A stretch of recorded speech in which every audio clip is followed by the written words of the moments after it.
Hi there, I'm Jen Casetta, your Chief Badassery Officer. If you're feeling drained, hesitant, stuck in self-doubt, or you just have a case of the vlogs, the Art of Badassery podcast is here to help you unleash your mojo once and for all.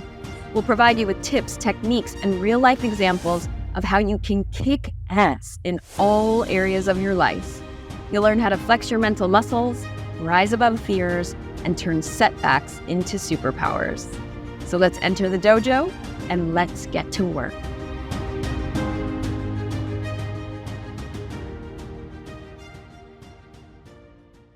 Hi, everyone. Welcome to the Art of Badassery podcast. I'm Jen Casetta, your Chief Badassery Officer. And today I have such a special guest with you, Neeta Jain. I'm going to have Neeta go over her entire background, but I do want to start with a quick bio. Neeta is an engineer turned board certified health coach who supports ambitious women to shatter glass ceilings without breaking down their bodies and minds. Love that. Neeta is the founder of Her Shakti, a wellness empowerment platform, and is a DEIB. What's the B? So what's DEIB? Tell everyone. Diversity, equity, inclusion, and belonging. Belonging. That's a new one to me. She is a DEIB champion at tech corporations. She recently delivered a TEDx talk, which I watched and I highly recommend. We'll have it in the show notes. Focused on corporate burnout and women's wellness. Boy, oh boy, do we need that more than ever. Neeta was also featured in the Leadership Essential series for women at Amazon globally, where she spoke to a virtual audience with a reach of 60,000 employees. By any standards, that is a humongous audience. Congratulations on that. Thank you. Thank you so much, Jen. And so happy to be here. We're so happy to learn from your wisdom today. I just want to share why I always like to share why I choose or curate this wonderful guest list to this podcast. And it's because the art of badassery, right, at black belt level, you've heard me say it before, when you become a black belt in badassery, it means that you've overcome lots of challenges or maybe one huge challenge in your life. And when you get to the other side, now you are on a mission to help other people rise. Usually for this podcast, we're talking about women, but honestly, all humans could rise right now. And then one other quick thing before we dive in, right as I was thinking about season 2 and who I can have share their wisdom on this podcast, I saw a little clip on Instagram from Michael Beckwith. And I don't know if you know who he is. I love him. Yes. Don't you love him? Everyone out there, if you don't know who he is, I would say, is a spiritual teacher. He has a massive spiritual center here in Los Angeles that's pretty famous called Agape. And this little clip said something like this: we are living in an age where the divine feminine is rising. Here in the United States, in Africa, in Iran, all over the world, women are rising, or the divine feminine is rising. And then right around then, I watched Neeta's TEDx talk all about the divine energy, divine feminine energy. Yes. So I got goosebumps. Feminine is rising. It's true.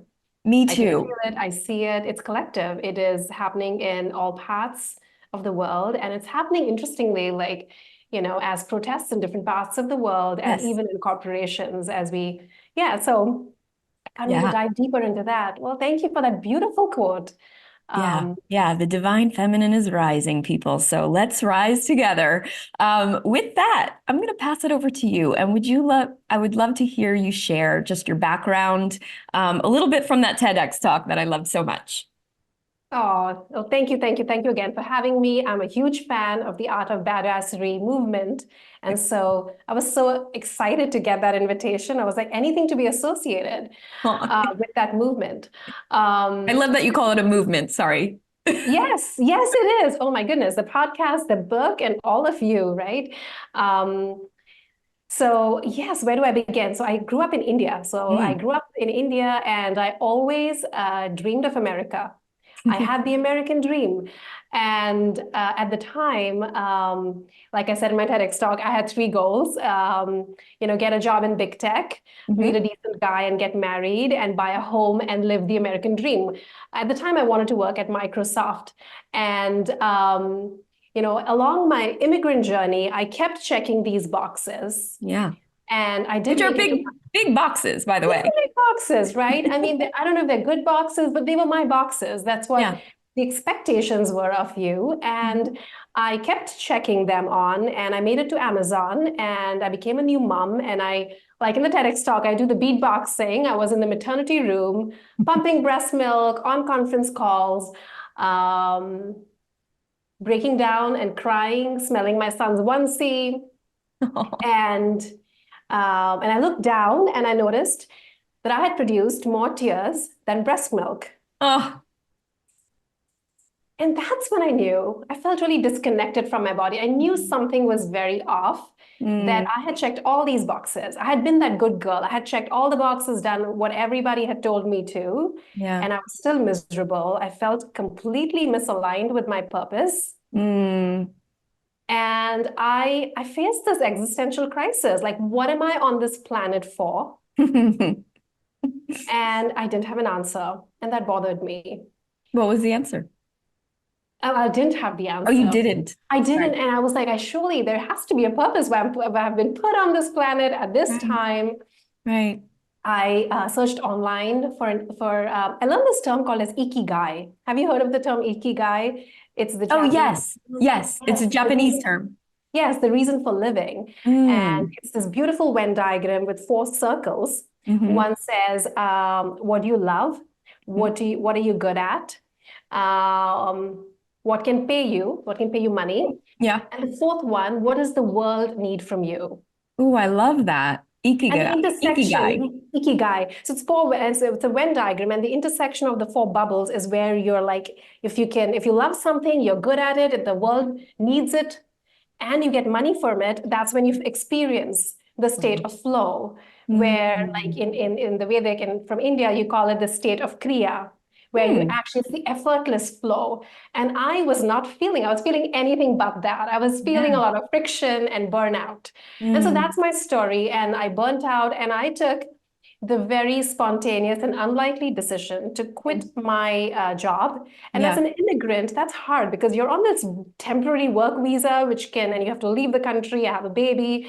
And but I did it. I spontaneously quit my job, which seemed very impractical, and I felt very irresponsible, but I felt really aligned. And I joined IIM. Okay. Yes, I went to nutrition school. I love that. And did you also go, Jen? Yes. So, okay, that's right. I had a feeling that if you don't know what IIN is, it's Institute for Integrative Nutrition. That's where I started my health coaching career in 2005. So what year was this that you quit your job and did that? This was much later. So it was 2018. So okay. Much later. Yes, 2008. Yeah, so it is some time back. Yeah. And so that's how I started off too. I always knew I was passionate about health and wellness. I could go like 2 a.m. in the middle of the night, I could go down rabbit hole searching for like, what vitamins are in which food. I could totally geek out on it. It would never bore me. So I thought, why not just study something for the joy of it? Right. Because computer science, which is what I came here to study as a student, it was very practical, but I didn't feel lit up by it. Can I ask a few more questions? So, you just mentioned when you came here to study. So what age were you when you came here from India? Yeah, I was 21. So I turned 22 here. And so pretty late in life. And it was 2004. So this was way back. So I came here to do my master's in computer science. And I did engineering in India. And I started off my career as a software engineer in the Silicon Valley. So I was in California. That was my first job. Interesting. Okay, awesome. Now, up there, I bet there's plenty of burnout going on now, and they need you more than ever. But can we back up even more? Because there was something in your TED Talk that I thought was so important, and I bet it came, or your realization of it and you mentioned your deep dive into the subject of the divine feminine and feminine energy. So can you bring us back to early Neeta and your relationship with your dad and how that all played out in your new search for well-being and balance? Thank you for asking that bit. So it's a big question. Yes, I know. An important one. I love it. So growing up in India, my father, when there were guests who came home, at the time he would say, and I'm going to like imitate him a little bit, he'd say, I have two sons. And, he would point at my brother and me. And strangely, I felt flattered. I Yeah. liked it. I was like, I was as good as a boy. It was a compliment. I grew Wow. up believing that that was something to be proud of. Wow. Um, he also called me Dayo Damak, which my family speaks this dialect called Malvi. So it's Mm-hmm. spoken by just a few in India. And in that language, he called me Dayo Damak, which means a good, obedient child, a good girl. And so growing up, I felt like I had to be as fast as a boy, as strong as a boy, but I also had to be this good girl. And so it Yeah. was kind of confusing. Like, do I like stay quiet, color Mm-hmm. within the lines, or should I challenge everything? It felt like I had to be both. And Yeah. I feel like as I grew up and as women now, I feel like we're always in this pressure cooker. You got to Yeah. be doing this, you got to be doing that Mm-hmm. at the same time while being a good girl, whatever that means. This Yeah. reminds me of the Barbie monologue The by monologue. America Oh, Ferrera. So good. so good. Oh my goodness. When I saw that, I had like goosebumps that wouldn't go away. Yep. Well, fun fact, the Barbie movie inspired what I wrote on the TEDx stage. I chose the Barbie. It's the year of Barbie 2023. That was like not too many people know that, but now here it is on the podcast. But Love that that. was the reason, like the Barbie pink. Um, Yes. Yes. I loved it. I loved it. So good. And so and then I got into engineering because I felt Mhm. like that's where, we need more female engineers. So I got into engineering. My father was a celebrated engineer. And Mhm. I felt this call to sort of kind of like prove myself that I'm Yeah. as good. So there Hmm. was always that I don't know if it's a competitive streak. Perhaps it is. But that was kind of like my conditioning growing up in a really patriarchal society like India. Yeah. Yeah. Well, and I'm sure everyone out there listening is doing what I'm doing and going back to my childhood. And in fact, Mm, I write a little bit about it even in my introduction in the book. It's confusing, just like you said. If you grew up like me, even here, which is, you know, not maybe as patriarchal as how you grew up, but still, yes. it's invasive. So I had parents that would say, you can do whatever you want when you grow up. You know, you can become a lawyer, you can become a doctor, you could do this. And at the end of us eating dinner, my brother got to sit there while me and my sister had to clean off the table. And there were just like different things like that that really irked me and were obviously noticeable.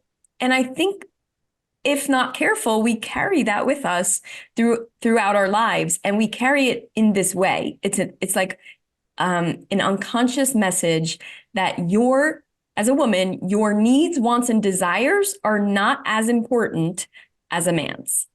And Yes. that's how I have interpreted it in my life and how I see it in many others. If out there, again, if that doesn't resonate with you, great. But if it does, maybe this is your chance or time or opportunity, just take a look at it and say, is that really true? And am I playing that out in my roles, in my relationships? Am I allowing other people's needs, wants, and desires to be more important than my own? And I think women do that all the time, even with their children, not just their partners, but their children, their partners, their relationships with their bosses and colleagues. I mean, it's really invasive. So bounce back to you, you then start realizing this, yeah, and start Yeah. doing a deeper dive into that masculine, feminine energy. So can you share more about that and teach us a little bit?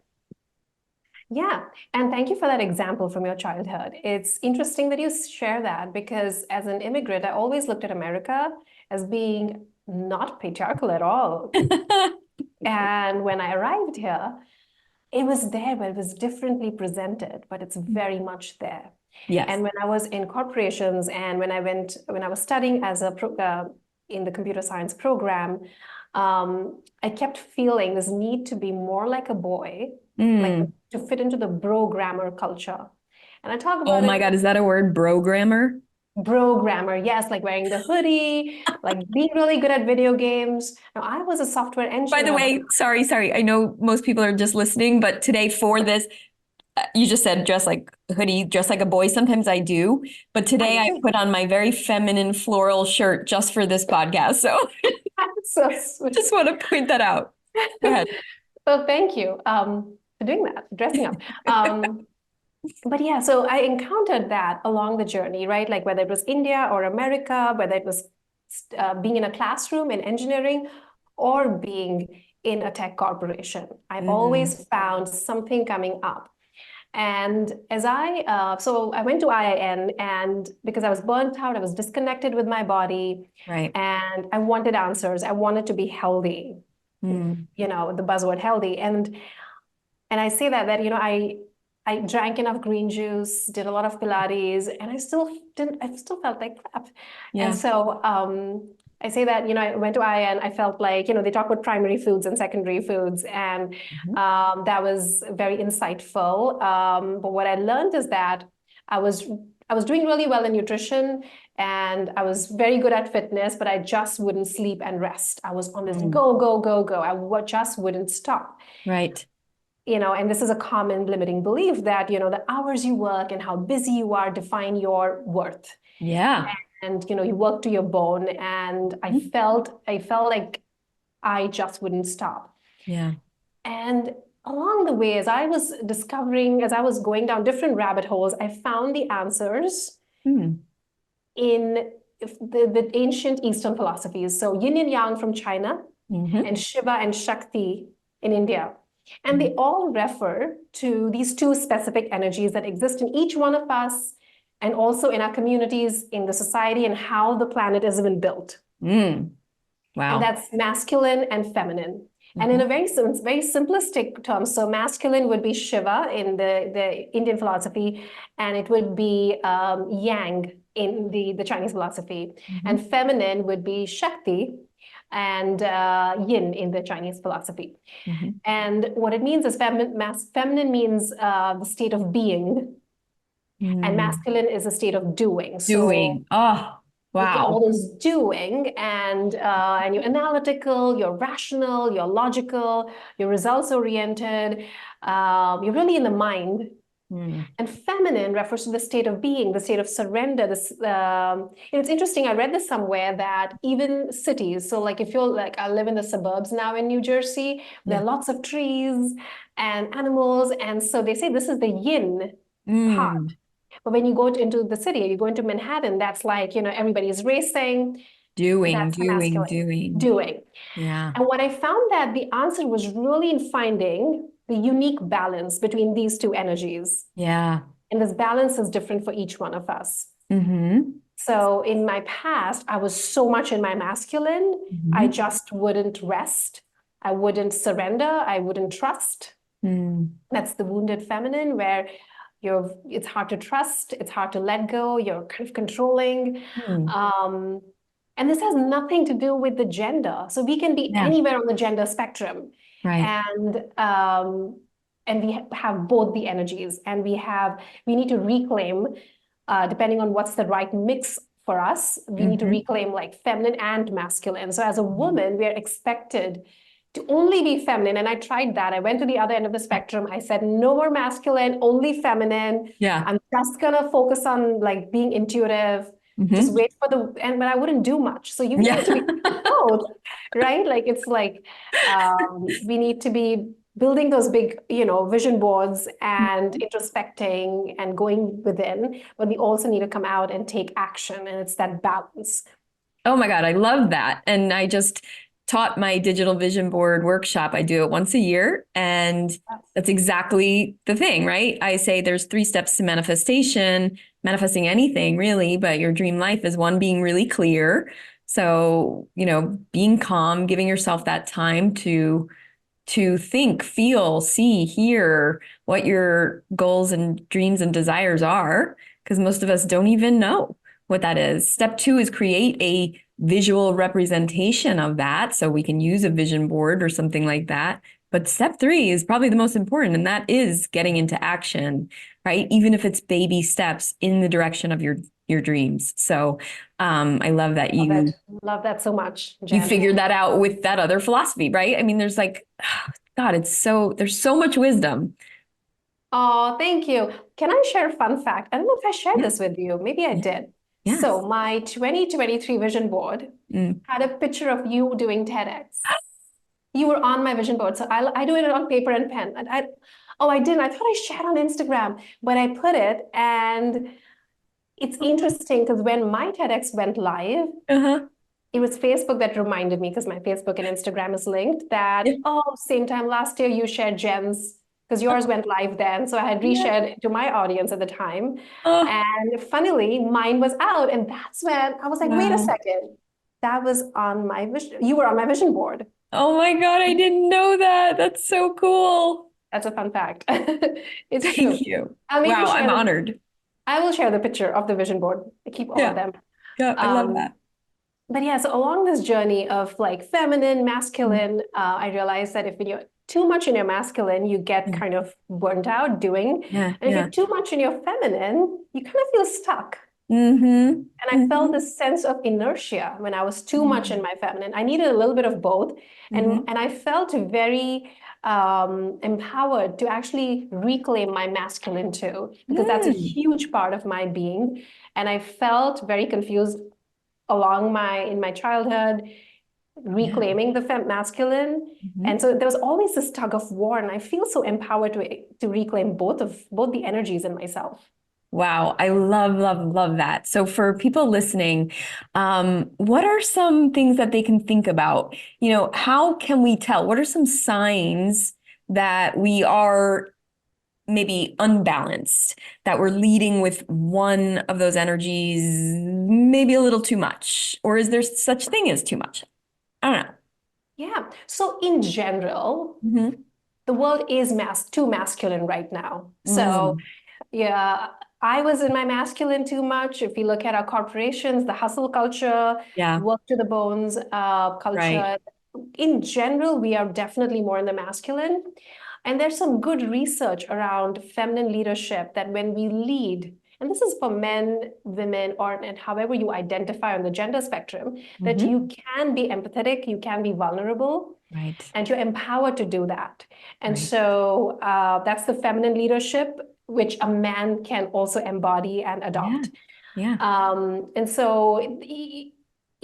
some signs would be, I mean, being too stressed out, burning out, that's definitely a common sign. But the yeah, way I teach, I give some really practical examples. So, for example, when you're working out in the gym, there's yeah. some people only doing strength training or Mm-hmm. doing cardio or HIIT. Mm-hmm. I would incorporate stretching. So it's like imagine the stretch and the yoga after Right. your strength training. So that's the balance of yin and Yeah. yang in workouts. The other way to think of it, I mean, simple way to is the pause after speaking is the Mm. yin and yang. The exhale and the inhale. So the exhale is the yin, and the inhale, which is energizing, is the yang. Mm. Wow. And I know is it Dan 3 Hapkido? I forget. Yeah, yeah. Third Dan, which is third degree, Okay. same thing. Yeah. So my son does a taekwondo, so I watch very carefully. And even Mm. in taekwondo, I see how they balance the yin and yang, and it's obviously part of Mm. the symbol, Yes. where there is this meditation and this slowing down, and then there is this going into action, which is the Mm. yang, and then there is the yin portion. And so Hmm. it's really watching for that balance that we need. And when we get really aware of when we're out of balance, and I've grown to now that I've been doing this for a few years, I Hmm. catch myself when I'm overdoing it. For example, when I'm over binging Emily in Paris, I know I'm a bit too much in my yin. Like I'm just not moving. Like just letting go. Yep. That's when I need to like, you know what, maybe I need to like wake up at 5 a.m. or 7 a.m. and go for that strength training class and get some action. Yeah. Oh, I love that example. That's funny because I was just watching Barbie the other night for a second time in a row because I needed to just veg, just be, really, as you put it. It's just being. Just being, yeah. And that felt so good. And I'm now like brought back to the dojo, of course, in my past where I learned a lot about yin and yang. And um, and you're right, even in our movements, there was the hard, fast, aggressive type of training. And then we always had slower, more Mm. slower movements, katas that synced with our breath, like all kinds of things and the meditation. So it felt so, so balanced. Yet at the same time, I look back to those 10 years living in New York City, totally hustling, uh, running my own business, like as a personal trainer and health coach. So running around the city, in and out of the subways, it felt hard. It felt aggressive. I was very much in my masculine because I had to be to get shit done, to pay the rent, to pay the bills, to get more clients. I really had to be that way. And then when I moved out to Los Angeles, it felt a little bit more expansive. The smell of jasmine and just, I was no longer living in Chinatown and just, I felt definitely more in my feminine. And Mm.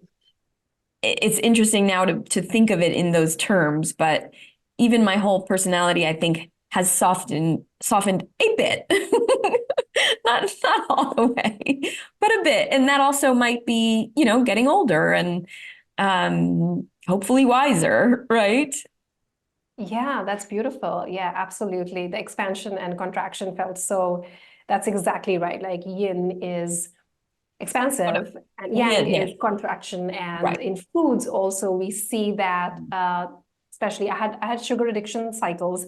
And the way I overcame sugar addiction was by balancing the yin and yang energies on my Yeah. plate. Ooh, And say so more about that. yeah, so and this is what I learned at IIN, where certain foods, so every food has an energy associated to it. And Right. if you're too much in the yin, you'll start craving the yang. And so as an Indian, I eat a lot of spicy food. Mm-hmm. And when I do that, I definitely crave like really sweet desserts to balance that off because I've been Right. too much in my yang. Right. Because sweet stuff is yin. Yeah. And so to really have, so if you go to Japan and eat their food, it's really balanced. Like Mm. there's no pull. And so another Mm. good example is in restaurants where they serve these really salty nuts right in the Mm-hmm. beginning, Yep. and that gets you more into your I'm gonna say this. Oh, gets you into the yang, and so you crave the yin, which is the alcohol, and so Right. that's how the restaurant industry has monetized this balance, Oh, and yeah. so it's just there like in everything. And what I found is when I talk about gender inequity in our society, Mm. there is this we all grew up as gender essentialists Mm-hmm. where we just because you're a girl, you are expected to be feminine. And because you're a boy, you're expected to be good at numbers, you're expected to be good at repairing the toilet. You're Right. expected, right? And as women, you're expected to be nurturing and being really good in the kitchen. And so there are these, and it really, there's one thing is about being gender essentialist, but it's also feminine has been considered inferior to masculine. Yes. So masculine qualities are venerated. So if you are analytical, you're rational, you're really hard and tough, you're Mm-hmm. kind of more respected. But if you tend to be vulnerable, and Mm-hmm. if you tend to sort of be the soft person, you're not as appreciated a nurturing person. Right. And so there's been an imbalance in our society. So when you combine gender essentialism and patriarchy, that's Mm. what leads to gender inequity. And we see this in our homes, in our sports grounds, and our boardrooms, right? I give that example, that stat, that our boardrooms, as of 2023, only one third of the seats are occupied by women. Ugh. And so we see that. Yeah. And in our government, and again, this is when I wrote the book, but I don't think much has changed. It was really only about a quarter of all the leadership seats in both houses were held by women, a quarter. And yet, our population is half women and half men, but we're only being represented by a quarter women. It just doesn't make sense. It doesn't make sense. And the quote that you shared from Michael Beckwith, the Mhm. feminine is rising. And so Yes. we are seeing the benefits for everybody when they embrace the feminine within themselves. And I spoke for the TEDx talk was really dedicated to my son because I hope that he embraces the feminine in him. Mhm. Because the next wave of feminism will come from men who embrace their feminine. Because Mhm. women have been fighting this good fight for centuries. Right. And we need allies and we need men who embrace their feminine too, because we have, and women who embrace their masculine. I would love for boys who want to embrace their feminine to be empowered, and for women who want to embrace their masculine, little Mm, girls, to be empowered to do so. And I feel like it's been, at least growing up, that was never the case. right. Um, but yeah, Wow. thank you for teasing that out and that beautiful quote at the beginning. I feel that was such Yeah. an important theme. And we brought it full circle. So, oh my gosh, thank you so much. Here we are. I think that's a great way to step right into our rapid fire questions for you, Neeta. Are you ready? Yes, Okay. let's do it. Number one, what was your favorite food when you were a kid? Ooh, it has to be sweet. I'd say ice cream. Yeah, Very yin of you. very yin of me. Two, if you can have a drink with anyone, alive or dead, who would it be and what would you drink? Ooh, I would love to have a drink with Ariana Huffington and talk all about burnout or Yeah. Cosmo. A nice yin Cosmo. Oh God, I love that so much. I can see the scene in New York City right now happening. Mm. Ariana, are you listening? Third, what is your favorite self-help book or personal development book? So many that have transformed me. Well, I love the book. So many. I love the book The One Thing by Jay Papasan. This keeps coming up. This Oh, does keeps it? coming up Yeah. in my coaching, my high performance coaching certification that I'm in. That book keeps coming up. So when someone recommends something 3 times to me, that's when I buy the book. It's so good. It was a game changer Okay. because I have the shiny object syndrome. I keep feeling the FOMO, and I need to, and I need to like double down on that one thing in my life, which is not just any one thing, but Mhm. it's that domino, the leading domino that can have that domino effect in our life. And I'm always looking for that one thing that I need to focus Mm. on, that one habit. Um, yeah, that the tide that can lift all the boats, the one Oh, thing. oh, I love that. And I love that. That's one of my favorite quotes. Okay. Last but not least, what's your favorite hype song? Ooh, I'm unstoppable. Sia? Yes, that one, Yeah, yes. that's mine. And I can't That's it. believe Oh my no one goodness. has said that yet. Your What? your Yeah. episode, I think 10 or 11, I don't know yet, in what order these are going to come out, but I can't believe no one said that yet. So thank you for saying Ah, it because it's going on it's the the best. playlist. Yay. Yeah, yeah. Neeta, please tell everyone where they can find you, follow you, watch your TEDx talk. Yes, so my TEDx talk I think will be in the show notes, and Yes. my Instagram handle is I am Neeta Jain. Mm. So just I am my first name, last name, and my website is neetajain.co, co. Amazing. And Neeta is Neeta, just for everyone out Yes, there. There you go. thank you for spelling that out Yeah, and no saying it worries. beautifully. Thank you so much, everyone. I hope this was really helpful. I hope you get to explore your masculine, your feminine energy.